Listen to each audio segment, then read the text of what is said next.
Hey, put your hands in the air. Can we fall out? We don't care. That's your ass with a pit on him. And she give to a first slide. She not here. I'm chasing racks. I don't need that hate. Put this shit up for. Welcome to the brand new episode of the Mandi Show. You're watching on YouTube. Thank you for watching. And also, if you're not subscribed, hit that subscribe button so you get more clips, more videos of me just yapping and talking about stuff that I like. But yeah, also be sure to hit the follow button on Spotify, download the episodes, teach the algorithm that people actually listen to this. But yeah, today's topic is a bit of a Okay, let's just get straight into it. I don't want to introduce it, but why are music fans just like so obsessed with calling their favorite artists underrated? Like it's some kind of compliment, like it's some kind of badge of honor, right? And then the second the same artist actually blows up, now it becomes like this, that, and the fourth, where it's like now they're mid or they fell off. Oh, ever since they blew up, they changed too much. Suddenly, like, they switch on them, and it's very interesting. It's a very interesting thing because I've caught myself doing the same thing back when I was young and immature, right? I've been thinking about that a lot, and honestly, I feel like being underrated has now become less about trying to get the artist more notoriety, not notoriety, like recognition. Yeah, that's a better word. Trying to get them more recognition, right? And more about like the fans themselves trying to put themselves over, right? And today I want to really unpack that, right? Because have you ever noticed like when you find a dope artist, like a really good artist before everyone else, like it feels like a flex. I know a lot of people that pride themselves in having like a playlist of like artists that nobody else knows, and they're able to just like mention like a list of these like really niche or obscure artists or bands or whatever, or songs, right? And it's like, yo, I'm on this secret that the world hasn't caught up to yet. I'm on some shit that isn't even out of the ass yet, right? And calling someone underrated really is just, I feel like it's just about saying, no, I see something that you don't. And let's be real though, it does make you feel cool. I'm not even gonna lie. Like I have like a whole list of artists that I would listen to before they blew up, right? And I would pride myself in saying like, yo, I knew this guy before he was this big.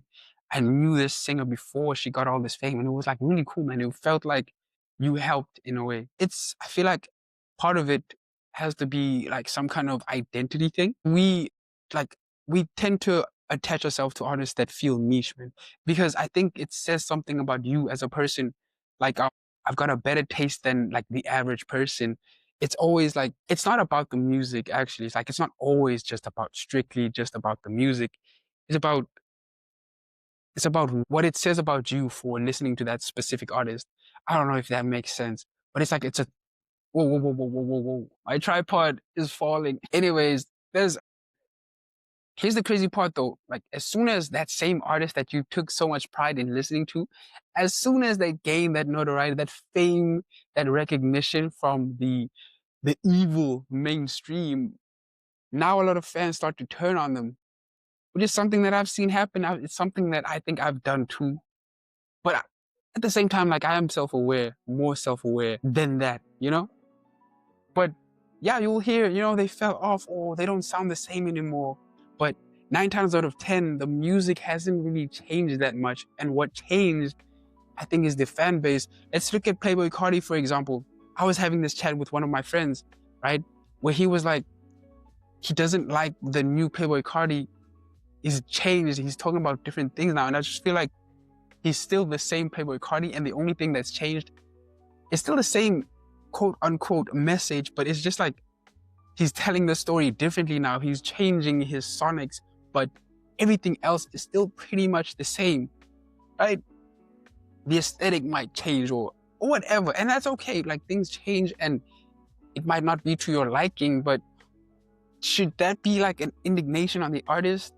Does that denigrate their talent, their skills, or like, should we not acknowledge that they're on this different trajectory in their lives now? Like, they're trying to be different. They're on some new things, because I feel like if they were to remain the same person, then it would be another complaint of he's stagnant, he's not changing. I don't know. I think it's a lot of hypocrisy. in a lot of people, myself included. I'm a proud hypocrite, honestly. Like I'll say that 9 times out of 10, like I'll change my mind as much as I want because it's my mind.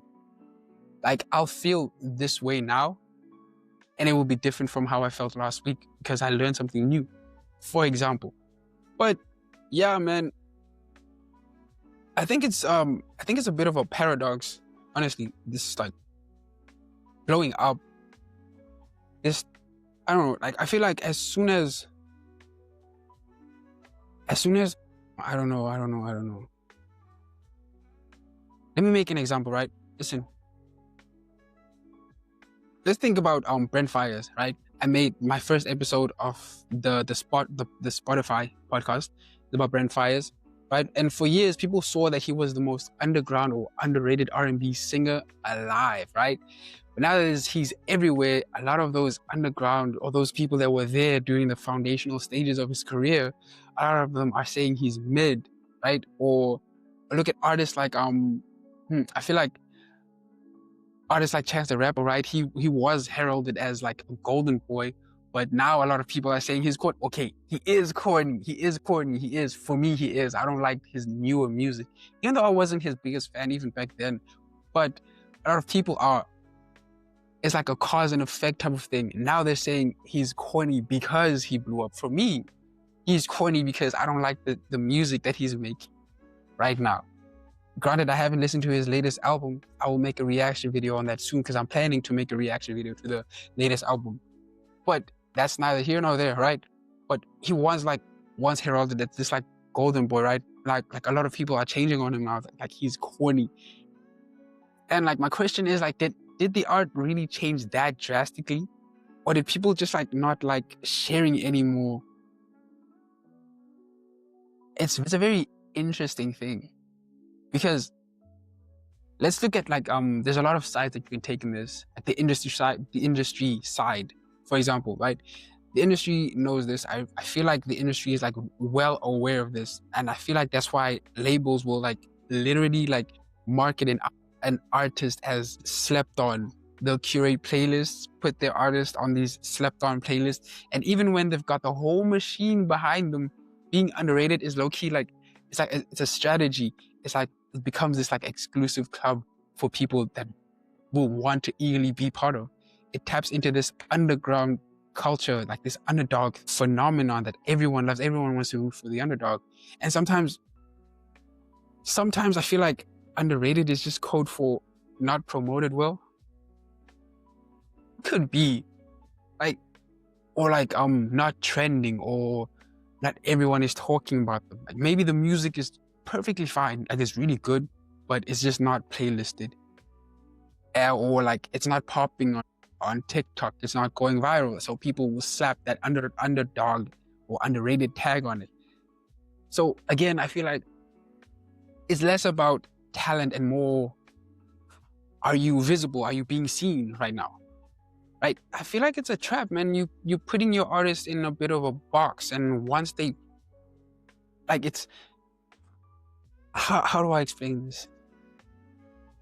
It's like, let's take A-Reece for example, because I did just make a reaction video of his new album, right? And I made a few points there. So a lot of fans will swear that he is the underdog of the industry, that the industry doesn't want to see him win. And they'll act as if he's like some kind of niche underground figure. But then if you look at his latest EP, Business as Usual, that I was talking about in my previous video, go check that out. It was literally #1 in like, I don't know how many countries. And the numbers, they tell a different story. Yeah, he's not selling out arenas just yet. And yes, there's always this debate whether his audiences are like a cult or like mainstream or whatever, this niche cult audience. But either way, like the man is still moving numbers.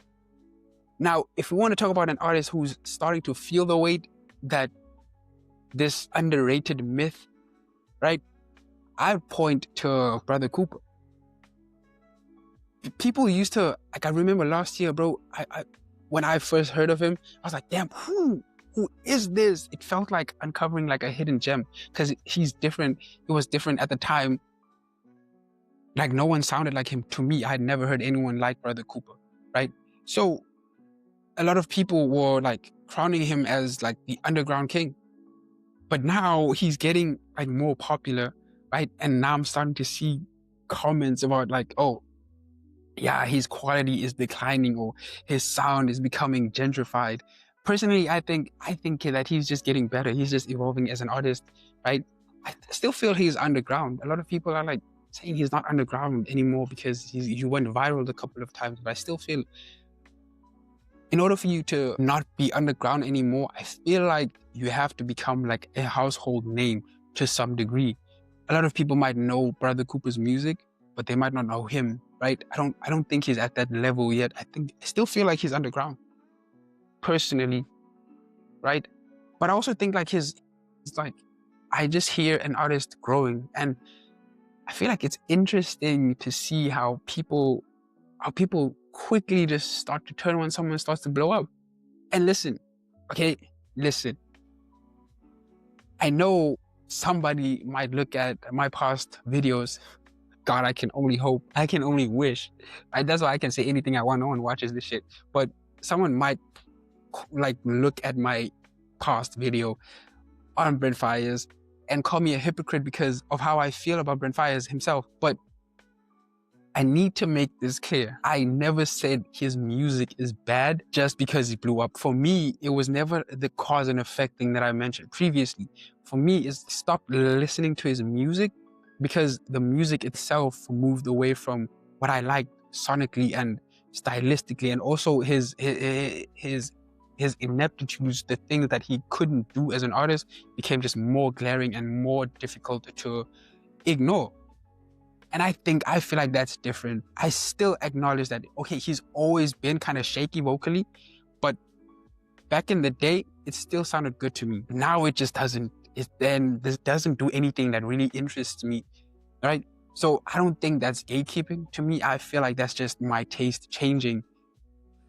Or maybe I'm just making excuses and I'm actually a hypocrite. Who's to say, right? Who is the paragon of virtue who's going to say, no, this is hypocrite, you're being a hypocrite? Who's to say, right? Everyone is a judge these days. But yeah, I think that at this point, we need to revisit or ask ourselves, am I sounding like the president? We need to ask ourselves. Though, that does underrated even mean anything anymore? Or is it just like a lazy fan language? Or like, instead of saying the artist is actually good, we just say they're underrated. And instead of pushing them to grow, we keep them in this box. Because especially in hip hop, there is this gatekeeping element that's that I feel like it's just like intrinsic, like it's a thing that will never go away within hip hop, which can be a good thing, it can be a bad thing. Like there's nothing that's 100% good and 100% bad. But personally, I think the real goal should be for artists to get rated fairly, not underrated or overrated. Just see them for who they really are, for who they actually are, or like what they actually put out. But again, I feel like that's too boring for music fans, man. We love the drama, we love the narrative, we love the myth. Right? We love to mystify our favorite artists. It adds aura to them. So I don't think that it's something that needs to go away all the way. Anyways, these are just my thoughts, honestly. What do you guys think though? Who's the most underrated artist in your opinion right now? And here's the bigger question. Since we need to ask ourselves the questions, if they blew up tomorrow, you see them on MTV, you see them in the United States or something, right? If they blew up and they won a Grammy, shit, would you still rock with them the same way? Or would it ruin the magic for you? Would it ruin the mystique? Drop the comments, or if you're listening on Spotify, hit the poll. Let's talk about it. But yeah, I'm not going to be too long. Hope you guys enjoyed the episode. I hope you guys enjoyed the discussion. Stay creative, stay safe, and thank you for watching. Until the next time, still don't have a catchphrase.